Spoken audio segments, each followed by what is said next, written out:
भारत शासन अधिनियम 1858। 1857 की क्रांति के फलस्वरूप ब्रिटिश क्राउन ने भारत का शासन कंपनी के हाथों से ले लिया। इस अधिनियम के तहत भारत की संवैधानिक व्यवस्था में महत्वपूर्ण परिवर्तन किए गए, जो निम्नलिखित हैं। कोर्ट ऑफ डायरेक्टर्स तथा बोर्ड ऑफ कंट्रोल को समाप्त कर उनके अधिकार ब्रिटिश मंत्रिमंडल के एक सदस्य को सौंपे गए। ब्रिटिश मंत्रिमंडल के उस सदस्य को भारत राज्य सचिव का पद प्रदान किया गया। भारत राज्य सचिव की सहायता के लिए एक 15 सदस्यीय भारत परिषद का गठन किया गया, जिसके सदस्यों को वेतन भारतीय राजस्व से दिया जाना था। इस अधिनियम के तहत यह भी व्यवस्था की गई थी कि इन सदस्यों में से कम आधे ऐसे सदस्य हों जो भारत में 10 वर्ष तक सेवा दे चुके हों और नियुक्ति के समय उन्हें भारत से आए अधिक से अधिक 10 वर्ष हुए हों। भारतीय मामलों पर ब्रिटिश संसद का सीधा नियंत्रण स्थापित हो गया और मुगल सम्राट के पद को समाप्त कर दिया गया। भारत का राज्य सचिव अपने कार्यों के लिए ब्रिटिश संसद के प्रति उत्तरदायी होता था। भारत के गवर्नर जनरल को वायसराय की उपाधि दी गई तथा वह क्राउन का सीधा प्रतिनिधि बन गया। भारत का प्रथम वायसराय लॉर्ड कैनिंग बना। गवर्नर जनरल को द वायसराय ऑफ इंडिया का पदनाम भी दिया गया। वह प्रतिवर्ष भारत की नैतिक एवं आर्थिक प्रगति की रिपोर्ट ब्रिटिश संसद के समक्ष प्रस्तुत करता था।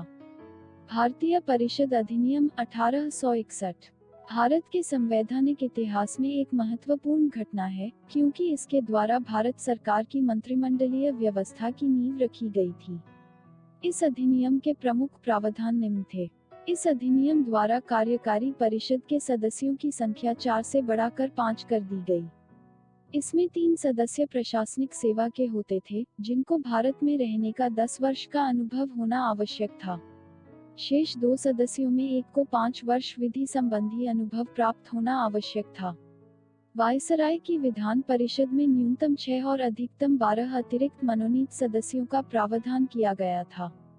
उनमें कम से कम आधे सदस्यों का गैर सरकारी होना आवश्यक था, किंतु इनकी शक्तियां विधि निर्माण तक ही सीमित होती थी। 1862 में लॉर्ड कैनिंग ने 3 भारतीयों बनारस के राजा, पटियाला के महाराजा और सर दिनकर राव को विधान परिषद में मनोनीत किया। वायसराय को विधान सभा में भारतीयों के नाम निर्दिष्ट करने की शक्ति प्रदान की गई। यह राज्य सचिव के नियंत्रण तथा निरीक्षण में कार्य करती थी। वायसराय को विशेषाधिकार व आपात स्थिति में अध्यादेश जारी करने का अधिकार दिया गया। वायसराय को आवश्यक नियम एवं आदेश जारी करने की शक्ति प्रदान की गई, जिसके तहत लॉर्ड कैनिंग ने भारतीय शासन में पहली बार संविभागीय प्रणाली की शुरुआत की। इस अधिनियम ने बम्बई और मद्रास प्रेसिडेंसियों को कानून बनाने की शक्ति वापस देकर विकेंद्रीकरण की प्रक्रिया की शुरुआत की। भारतीय परिषद अधिनियम 1892 इस अधिनियम का उद्देश्य विधान परिषदों का विस्तार करना व अधिक शक्तिशाली बनाना था। केंद्रीय एवं प्रांतीय विधान परिषदों का विस्तार किया गया तथा नए सदस्य भी शामिल किए गए, जिनमें 40% गैर सरकारी सदस्य होने थे। केंद्रीय एवं प्रांतीय विधान परिषदों में गैर सरकारी सदस्यों की नियुक्ति के अप्रत्यक्ष एवं सीमित चुनावी प्रावधान किए गए। हालांकि 1892 के अधिनियम में चुनाव शब्द का प्रयोग नहीं हुआ था। वायसराय को सपरिषद विधान परिषदों में वित्तीय विषयों की विवेचना करने, प्रश्न पूछने, बहस करने का अधिकार दिया गया, परंतु ऐसे विषयों पर नियम बनाने पर सपरिषद राज्य सचिव की सहमति अनिवार्य थी।